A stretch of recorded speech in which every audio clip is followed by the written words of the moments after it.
Үй ээси Турар Дүйшөбаевдин айтымында окуя жекшембиге караган түнү болгон. Ошол кезде ал үй бүлөсү менен сыналгы көрүп отурган. Бир убакта балдар деле унтуп туруп күдүр дегенде мен себеле балдар да баштары монтур жерге отуруп калды. Сөйтөштү, көзөрү калдыр шулдыр дадам болу кышылдаган үн чыккан деле үйдүн түбүнөн угулду кышылдап. Машина кирип кетти дедим. Ичке аябай угулат да. Чыкса эле водитель карадым чыга эле. Водитель эмне болду экен? Водительди бир жерден келип буга чыгып карасам водитель кыйкырып атты.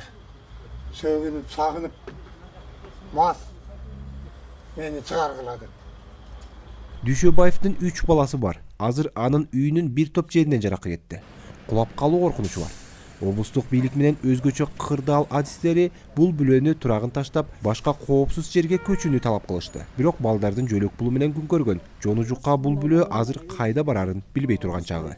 Анткени аларга өкмөттөн эч кандай жардам көрсөтүлбөйт. Тамы камсыздандырылган эмес. Шопурдун атасы тургуз беребиз үйдү дейт ошо. Качан тургуз берет экен? Жазында. Мартта акчасын беребиз деди. Жашка чейин эмне кыласың? Жазга чейин ошо барар жерибиз жок, эми каяка жашайбыз билбейм. Күбөлөрдүн айтымында айдоочу Бишкек шаарынан Торгартка кетип бараткан. Ал 2 күн бою уйку көрбөгөндүктөн уктап кеткендиги айтылууда. Анын фурасы тамды сүзгөн боюнча ошол жерде 1 сутка бою ордунан жылбай турган.